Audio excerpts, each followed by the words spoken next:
Yo, welcome to Secangkir Ilmu. Siapa yang tidak mengenal sosok satu ini? Tokoh fiktif yang sangat melegenda, sampai-sampai banyak ajian, pusaka, dan benda sakral yang meminjam nama dan sosoknya. Semar Mesem, Semar Kuncung, Semar Gandrung, Semar Mendem, Semar Kencana adalah beberapa di antaranya. Yap, dialah Semar. Beberapa petuahnya bahkan masih begitu melekat dan dijaga tetap hidup, memberi pijar yang menyala hingga kini. Di antaranya Urip Iku Urup.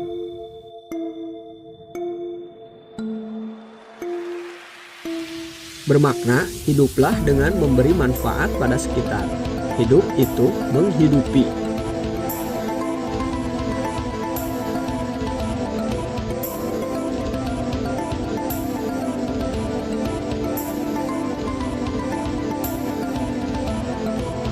Petuah berikutnya yang terkenal adalah Suradira Jaya Jayaningrat Leburing Dening Pangastuti.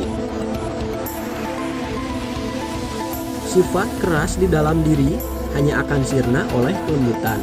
Semua sifat fisik, keras hati, dan angkara murka di dalam diri hanya bisa dikalahkan dengan sikap bijaksana, sabar, dan lembut hati. Dan petuah terakhir yang tak kalah terkenalnya ialah Datan sering lamun ke taman, datang susah lamun kelangan. Bermakna pasrah berserah pada qadar Tuhan. Jangan bersedih ketika ditimpa musibah, tak perlu bersedih saat kehilangan sesuatu, karena semua akan kembali kepada Tuhan Sang Pencipta. Nah, lantas siapakah sosok sebenarnya sang legenda Semar ini? Mari bahas bersama. Banyak yang mendewakan Semar dan beranggapan bahwa Semar adalah tokoh nyata dari golongan makhluk halus. Namun pada faktanya, sejarah mencatat bahwa Semar ini hanyalah tokoh fiktif karangan pujangga Jawa pada masa lampau. Terlepas dari banyaknya orang yang melihat penampakan wujud Semar, kemungkinan besar itu hanyalah jin yang merubah bentuknya dengan mengambil wujud Semar. Ya, kita semua tentu tidak asing dengan wujud Semar yang begitu ikonik. Namun tahukah kamu, pencipta tokoh Semar tidak sembarangan dalam menciptakan wujudnya. Semua hal dalam penciptaannya syarat akan makna-makna tertentu yang diperhitungkan dengan sangat matang. Bentuk tubuhnya yang bulat menggambarkan dunia, bermakna kehidupan.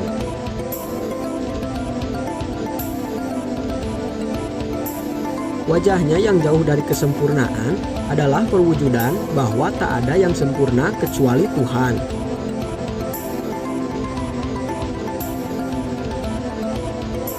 Matanya sayu kontras dengan bibirnya yang tersenyum adalah gambaran dari suka duka dalam kehidupan.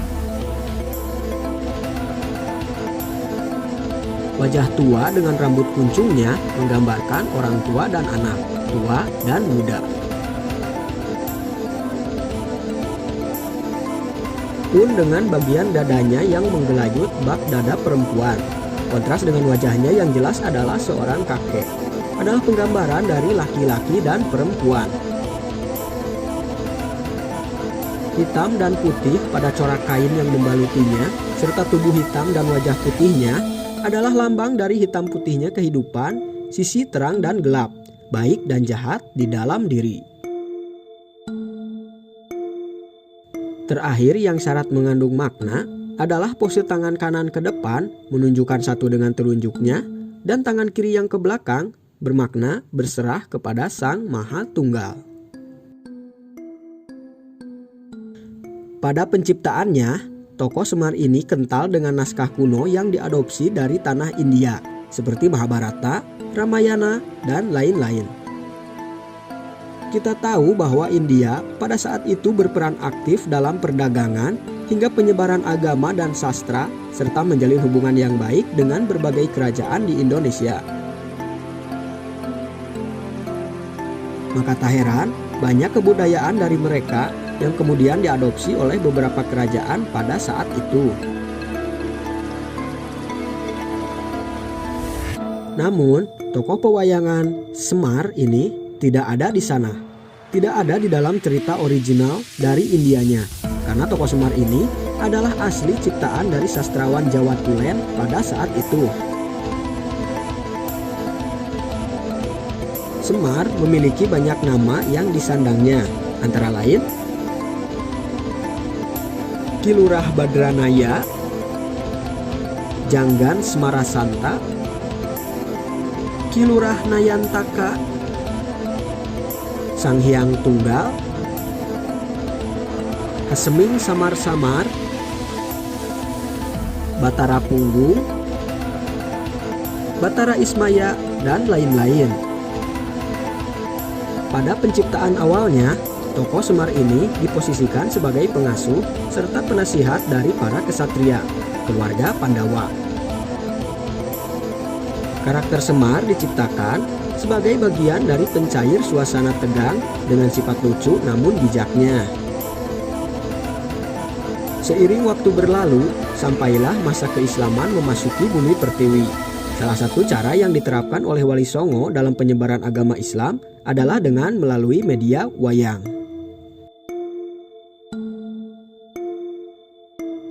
Tak ayal, hal tersebut membuat karakter Semar semakin populer dan diidolakan. Bagaimana tidak, tokoh Semar digambarkan sebagai Badranaya yang diambil dari istilah bebadra dan naya, bermakna melaksanakan perintah Tuhan dan membangunnya dari awal.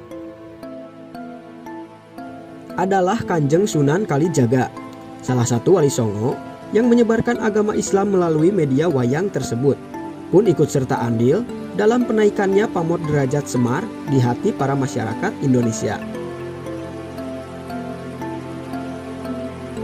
Bagi kalangan penggiat spiritual, sosok Semar ini bukan hanya sekedar karakter sastra karya pujangga, namun lebih ke simbolisasi dari keesaan Tuhan. Maka tak heran, sosok Semar ini begitu disakralkan, sampai-sampai banyaklah gelar yang disandangnya. Mulai dari Kanjeng, Kiai, Eyang, Raden, Sang Hyang, dan lain-lain. Saking powerfulnya penggambaran sosok Semar ini dengan segala kesaktiannya yang lindungi dan sifatnya yang begitu perfect.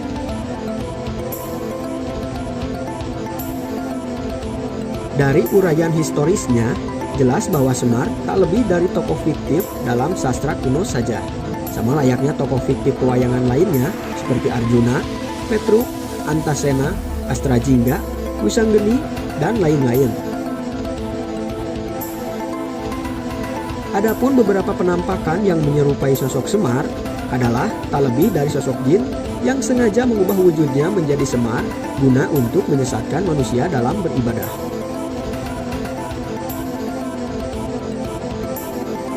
Well, terlepas dari pro dan kontranya sosok Semar ini, tak ada sosok manapun yang wajib disembah kecuali Tuhan. Ini hanyalah pandangan versi kami. Kalian mungkin punya pandangan masing-masing sendiri. Kami tidak akan memaksa, kita harus sependapat. Karena keragaman akan menimbulkan harmoni yang saling mengisi. Indonesia sendiri adalah harmoni dari keberagaman. Perbedaan bukan untuk saling bermusuhan, namun untuk saling melengkapi. Bhinneka Tunggal Ika.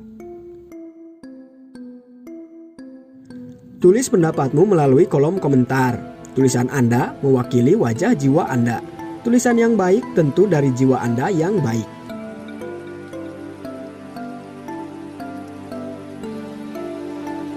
Terus dukung channel ini dan jangan lupa, jangan pergi ke tukang bubur jika kamu ingin membeli es krim.